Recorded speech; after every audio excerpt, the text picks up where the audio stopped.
All right, give me a minute.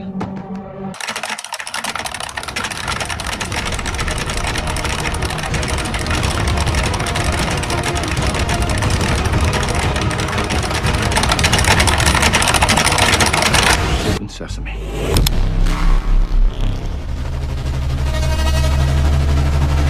Easy peasy. Den Beat. What's going on, guys? It's K-Dub here with another episode of Crypto Zombie. So today is Wednesday. That's right, it's hump day. By the way, I'm not singling out any particular coin or project with that introduction. I just think that, we've all kind of been burned before. We all know what it's like, and it's just a part of the game. And you kind of got to get burned, once or twice to sort of learn your lesson, and then that's sort of what makes you a better trader and a lot smarter in the future. So, don't take anything like that personally. And also, guys, as you could tell by my voice, last week I was a little bit sick. I'm feeling great right now, but for some reason my voice is not catching up with the way that I'm feeling, so sorry about that. But that being said, we are here. Let's have a look at what is going on. Okay, it's a very mild day across the board. If we give it a quick refresh live, we'll see that we're at $130 billion market cap. Bitcoin dominance sitting around 52%. And if we look at the biggest gainers on the front page, we have ABBC coin. Not too familiar with that coin. We also have Theta up, PundiX, Cubitica, 0x, Ravencoin, Komodo, Veritasium, ARK, and Odom, all doing quite well. And also, if you go to the second page, you'll notice that Digitex Futures is up a little bit today as well.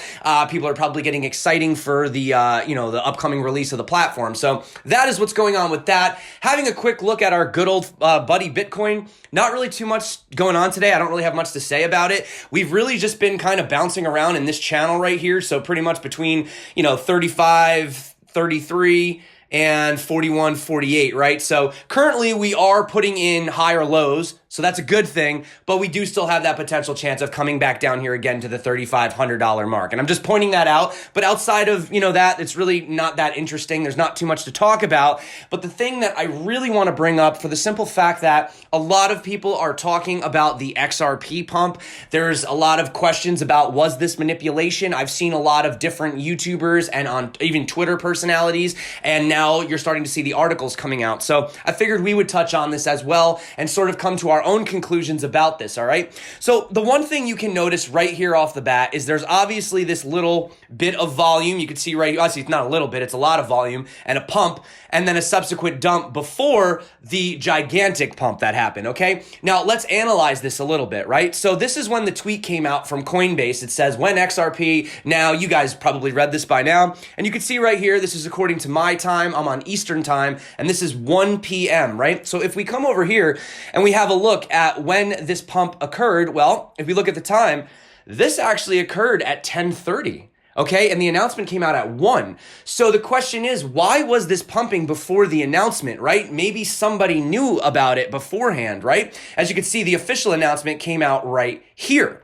Now, this was also brought to attention by a guy called Bitlord. You might follow him on Twitter. And, he points out insiders start buying, noobs buying, Coinbase listing, and then insiders start dumping for an easy 10%. Now, you might say to yourself, 10%?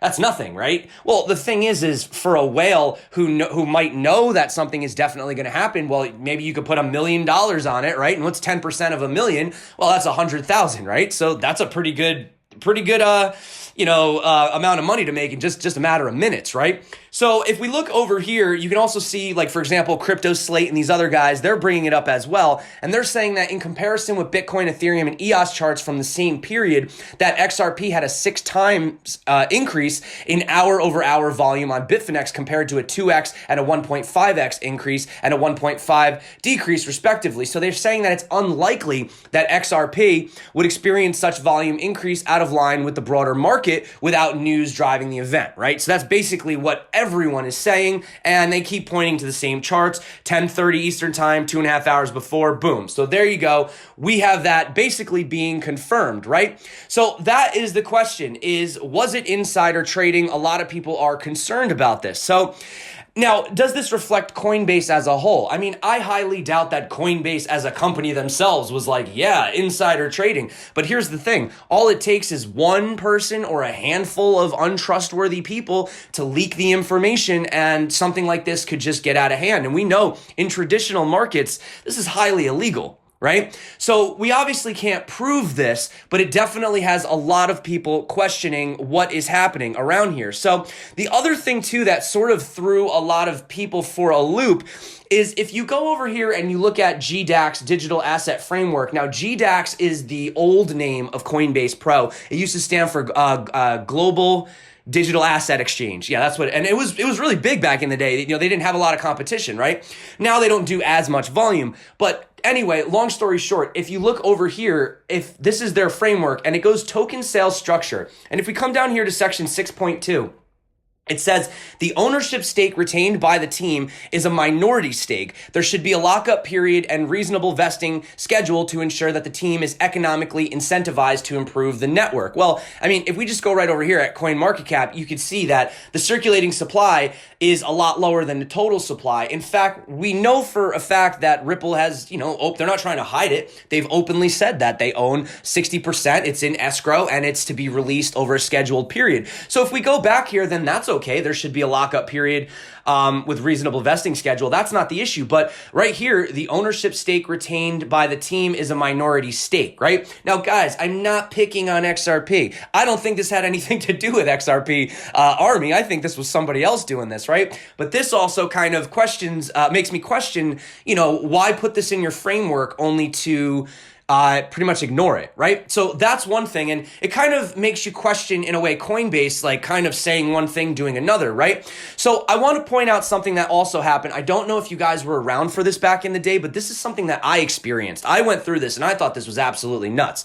So if we come over here, this is Bitcoin Cash. Now, I don't know if you remember when they listed Bitcoin Cash on Coinbase, okay? That was a crazy day. I remember I got that notification and it was just going buck wild. It literally went over $9,000 and then they just halted trading. It was absolutely nuts. But the point is, look at this chart. So you can see right here, nothing was really happening, right? So we have December 8th, December 9th, December 12th. Now look, now all of a sudden there starts to sort of be this increase, right? Now nothing's coming out. There's no news. There's nothing happening, right? December 16th, 17th, look at that. Boom. Now here they come out with the announcement. Now clearly there's already been people accumulating. This is a little bit different than the XRP one. This happened over the course of a couple days, right? Now, by the way, once again, they had this looked into. They said there was no insider trading. So we're just going to have to take their word for it. But a lot of people still question if somebody knew something. Now, if we go back to this article that came out from Fortune,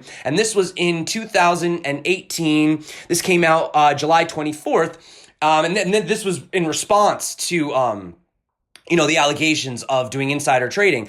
They go on to talk about what Bitcoin first was, how it was distributed, and it said that Coinbase initially took the position that it would not allocate or support trading of Bitcoin Cash and advised those who wish to obtain it to move their Bitcoin elsewhere. So they said they weren't gonna honor it, right? Then they changed their mind, and then they told their customers that it would distribute Bitcoin Cash by January 1st. Then, in an unexpected move, the company handed out the currency earlier than expected, which at that point, everyone had already had their opportunity to accumulate, or at least those who may have known that this was happening, right? Now you can see over here, this is proof that this is from Market Insider. I don't know the date. This was sometime last year, but you could see on Coinbase's GDAX exchange, Bitcoin Cash was trading at a premium to the overall market, reaching as high as $9,500. Now keep in mind, everywhere else, the all-time high had only hit like $4,000, right? So this was more than double. Soon after trading Bitcoin Cash, it was disabled, right? And you could see some of the responses back in the day, how they felt about that. Bitcoin Cash got added to Coinbase and went up almost 300% in one day. So Coinbase is really going to tell everyone Bitcoin Cash is over $8,500 per coin when all other exchanges are saying it's only $3,200 to $3,800. Twitter, when they launched Coinbase today, that's a joke. So yeah, you can see right here, that was really, really insane. So there was a lot of stuff that was going on, and it's not the first time that people have been concerned about basically what these guys are doing, right? Now, moving off of stuff that's happened as far as price action with Coinbase, they're also saying there were some questionable Coinbase acquisitions that happened, right? So I spoke about this the other day, how that they acquired Neutrino, right? And they specialize in blockchain intelligence, as they put it. Well, it turns out that a number of the members in this team have actually once worked for hacking team, which is an intelligence firm which sold spyware tools to government agencies. You can't make this stuff up.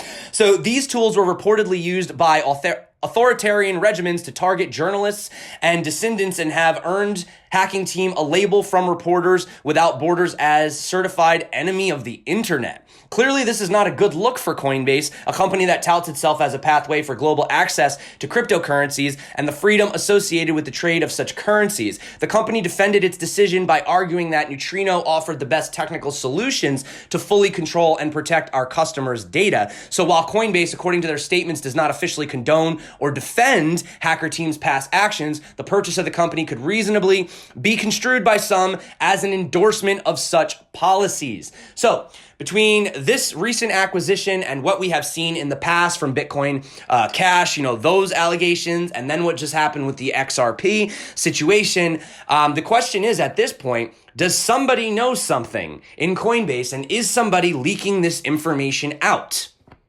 Food for thought. Food for thought. Also, moving on to a hot topic, we do know that Binance had their second ICO, Fetch.AI. Obviously, once again, no one could get involved. Apparently, they had an overload of volume, which is kind of crazy to think about because, we are still sort of in a bear market here. So I really hope they can fix this because if the bulls return, there's going to be a lot more volume. So we can't have these little token sales crashing the platform, right? But that being said, a lot of people are asking, what should I do? Should I buy this? Should I get in? BitTorrent, I think it like 6X'd even after the ICO, right? It came out 4X above it or something crazy like that. So everyone's thinking that it's going to do the same exact thing. Well, a little bit of a different story potentially. You could argue that Justin Sun, was kind of really hyping it up, whereas Fetch.ai doesn't really have that hype factor about it. That could be one thing. The other thing I want to point out too is you can't find this data on CoinMarketCap. I don't know why it doesn't show it. So I'm actually going to use a different site for this, and this is called CoinGecko. And the reason I'm using them is because they have the data that I'm looking for. So as we can see right here, this is the BitTorrent token sale price. And obviously, everyone's doing really well. And if you bought anywhere down here, you're doing fine. But the one thing I want to point out is this. For the people that rushed in instantly, like instantly right away, okay? If we come down right here, look at this insane drop in price, okay? Obviously, this is some ridiculous decimal of a cent. I'm not even going to go into it, but it was just boom, okay? So that I want you to know. And the other thing I want you to know is that even if we zoom out a little bit right here, you could see there was a steady decline, okay? January, February 1st, February 2nd, all right? And that, let me zoom out a little bit more. February 2nd, and then it started to go up. So, for the most part, it was great if you got in, but hopefully you didn't panic sell or somebody didn't do that. So I just wanted to point that out, okay? Just know that these tend to plummet very fast. We even saw that happen with these other coins, like even when Grin kind of came out at first, right? So just be very careful with that. And, is this going to emulate what we saw with BitTorrent? It might not. I can't give you financial advice what to do. Just be very safe. And am I going to get involved in this? Will I be buying some? If I see a substantial dip, like to the point where I'm like, okay, it's pretty low right now and it starts to do like sort of a bottom out, I may put a small portion in just to see if I can swing trade it, but I'm not going to rush into this one. I could be wrong. It could go straight to the moon, but I've seen a lot of ICOs release and they tend to just dump right away in the beginning. So that's just like 9 out of 10 times that's what happens. But if you want to gamble with it, you can. Okay, now talking about XLM. Okay, so Whale Alert was posting this and people were like, is there a glitch? Is there something wrong? Because look at this. 10 million XLM move, 10 million XLM, 10 million, 10 million, 10 million, 10 million, 10 million, 10 million, 10 million, 10 million, 10 million, 10 million, 10 million. And this just keeps going on and on and on and on. 10 million XLM is roughly $867,000 worth. And you can see it was moved multiple times here. So, Whale Alert actually commented and said, someone is moving massive amounts of XLM, possibly to a cold wallet. This is not a bug. Also, thank you, Crypto Don Juan, for tagging me in this. But I just wanted to let everybody know that that's happening. What does it mean? Probably doesn't mean anything, honestly, but it could. So, having a look at Stellar over here, this is the past month of Stellar. It's been relatively flat. I mean, ever since it sort of fell sort of below this, 2,352 Satoshi level, it just pretty much has been bouncing back and forth ever since. It really hasn't done anything interesting. So the question is, like, is it leading up to a potential massive move? I encourage you to do your research on it. It could be time for Stellar to pump, but don't run and buy it just because you saw it on this channel. I just want to let you know that someone is moving a lot of Stellar currently. Now, the other big news that people were talking about was enjincoin. I spoke about this in my video 2 days ago, and I was talking about that people were speculating. We had seen Shosh from Altcoin Buzz. He pulled up that Korean website that had Enjin's logo, and then there was also Basic Attention as well, which is why they had a little bit of a pump as well. But yeah, Enjin just completely pumped. By the way, guys, see that now Enjin is an example of, the coin had pumped 60%, right? And I saw it, and I said I'm not getting involved in it because I know better, right? Because I don't want to get burned. Well, it pumped another 60+%. So, I mean, hey, man, congratulations to anyone that got in it. But, someone that is trying to protect their portfolio, I just couldn't buy a pump that was already 60% up. But if you jumped in the middle, congratulations. You are a risky SOB. But anyway, so they had this thing, and that was what it was. And according to CoinDesk Korea, they do say that a person with S10's technology said that Samsung has been in discussions with Enjin, but there's been no confirmation of any type of partnership. So until they say something, it's actually just a rumor. And if you guys hadn't seen like the little clip real quick, I'm going to just play it for you. It's literally 52 seconds long. So I'm just going to play this real quick, and then we'll hop back in and continue the show. Deep inside of our docs layer, Trust Zone, we added private key to ensure authorized services can be processed. This is a great feature for national ID, to digital wallets using blockchain services. And that's not all. S10 also supports contactless payment for built-in payment using NFC to process credit cards. We are EMV and PCSSC ready for global payment services from partners like MasterCard, Visa, Amex, and UnionPay. This is a great feature for our retail and financial customers. From our digital wallet to contactless payment, S10 is ready for transact. You can visit our booth. We do have a payment partner for demo at our booth. All right, I think that's about enough of the video. So you can see that was also contributing to a lot of the excitement as well. Now, I do want to talk about, Bitcoin. Let's talk about some positive news. There were a lot of pumps. I know, listen, a lot of people made a lot of money this week, and some people got burned. But remember that it's only a paper loss, as my dad would say. You only really lose when you sell. So if you bought into one of these pumps, you have to weigh out those odds, right? You might be holding a bag for a while, or if you want to just kind of cut your losses and just take a lesson, you could do that as well. Or you can hold until it at least breaks even with your buy-in price, and that could be a while, though. I don't know how long that'll take.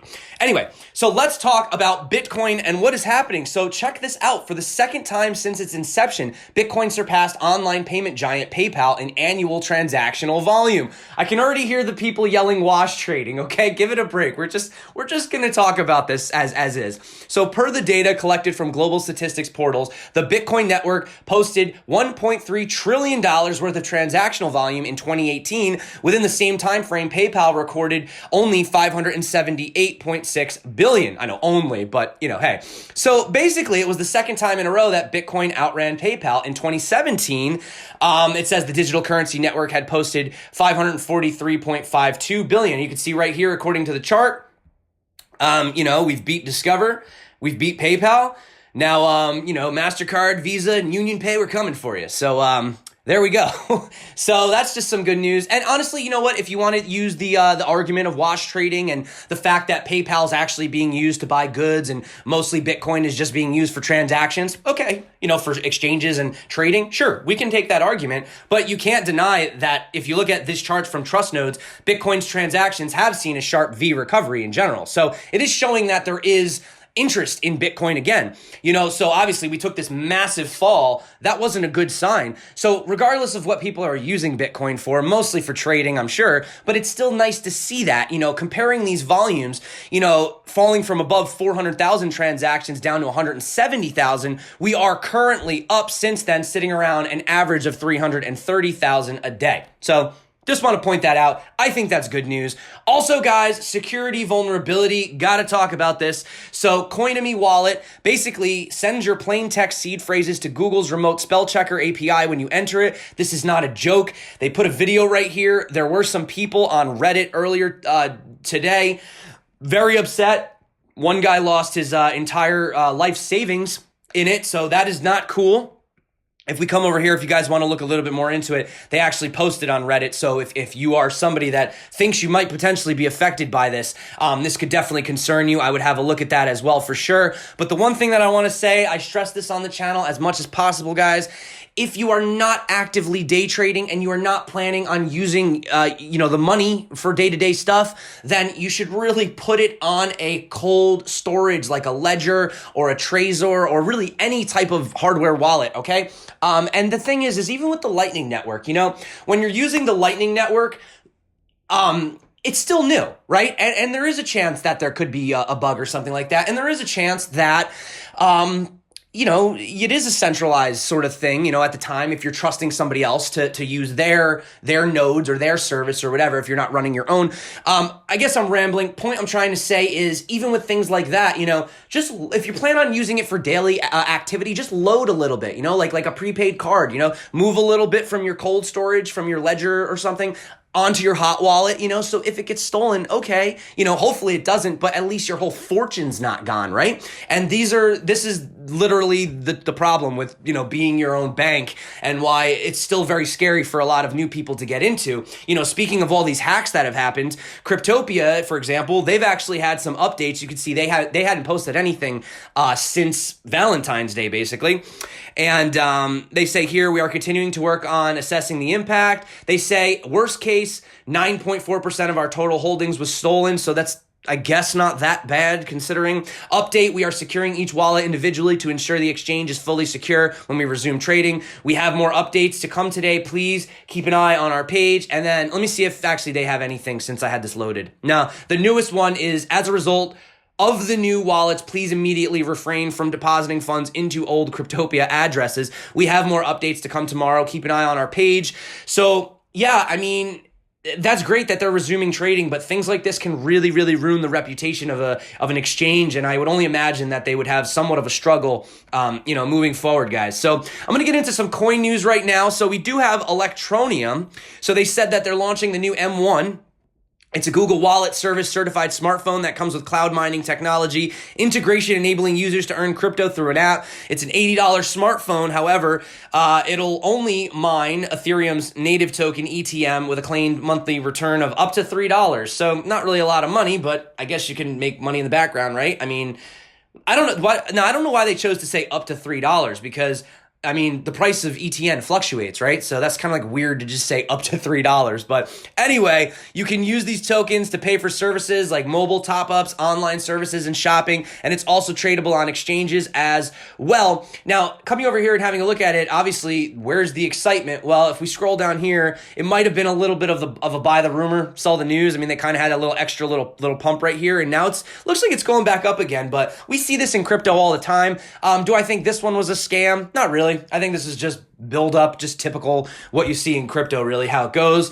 And moving on, also, we have ICONLOOP. You guys know that they're like the basically founders of, Icon. Well, it looks like they're joining the market and going public on Kosdaq market next year as the first Korean origin to attempt both an ICO and an IPO. So that's interesting. We also have some news from Brave. So Tap Network, which is the first advertising and data network that connects brands to reward consumers directly using blockchain, today announced a partnership at Mobile World Congress that will allow Brave users to redeem basic attention token for real-world rewards offered by over 250,000 top brand partners in the Tap network. Brave browser users who choose to view opt-in private ads from Brave's brand partners are rewarded with BAT via Brave Rewards. The collaboration will be the first to integrate token utility redemption through the Brave browser as part of its global private ad platform. So that is pretty awesome, guys. And as you guys know, if you haven't tried the Brave browser yet, it's a really cool ad-free experience.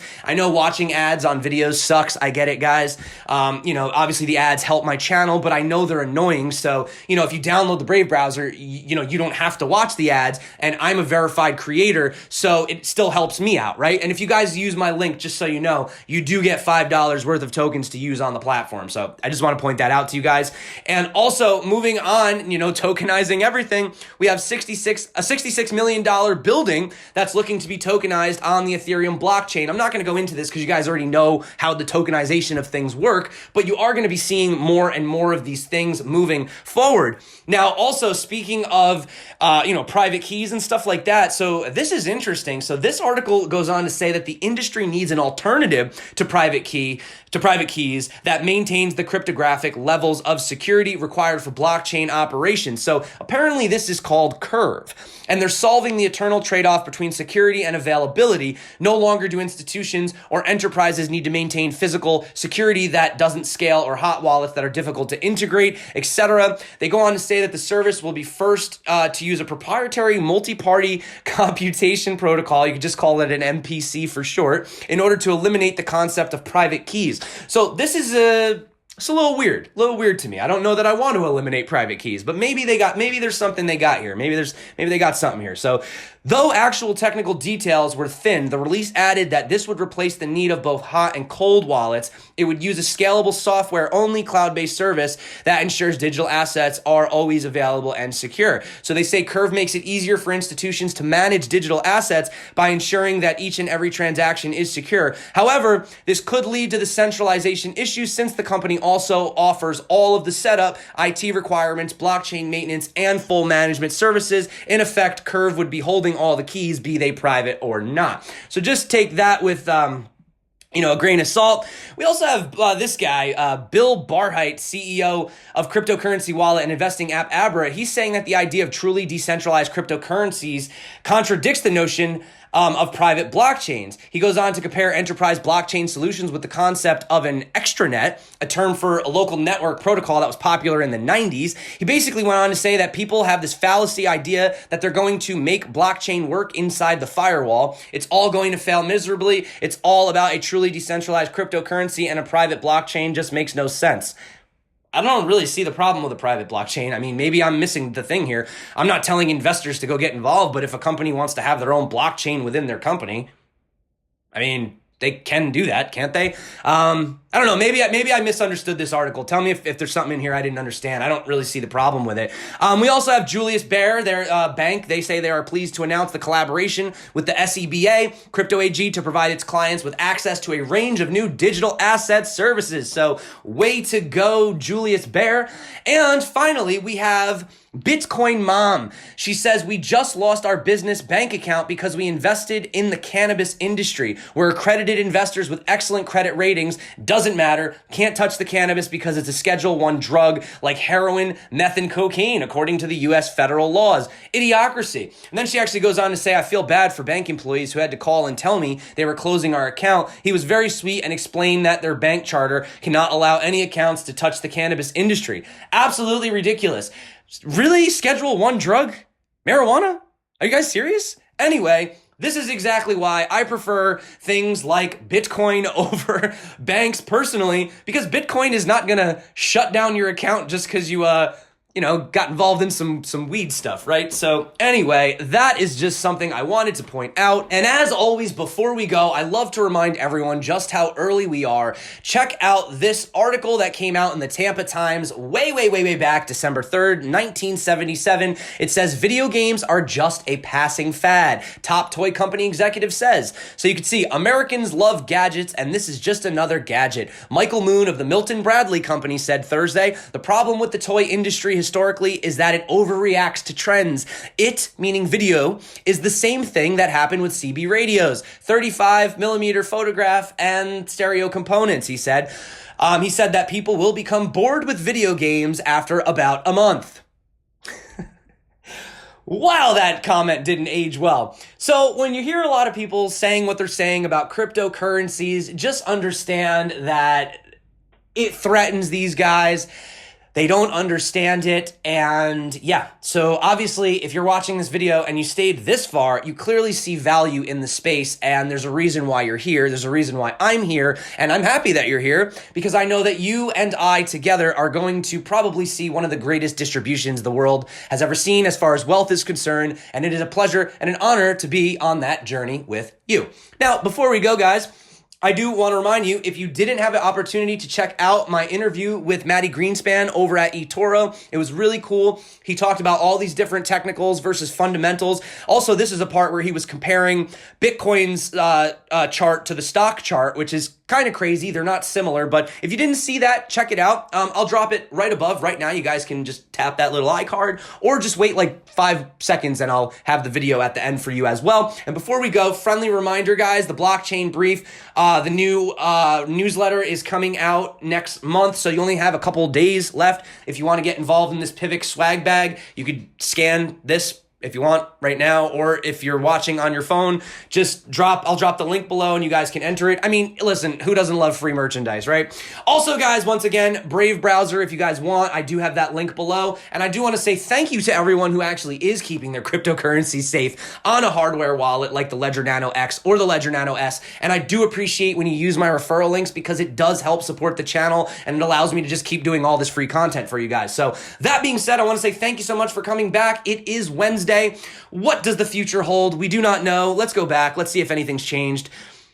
Yeah, nothing really changed in Bitcoin. Pretty boring right now, but you guys know how it goes. I put the video out. We could have a 5 to 10% price swing, but that's crypto. So thank you so much. If this is your first time to the channel, I do appreciate the support. I do appreciate the subscribing and liking and leaving me comments and joining the Telegram group and whatever it is. Just saying hello. You guys rock. Thank you so much. My name is K-Dub. This is Crypto Zombie. Until next time, stay crypto and peace out.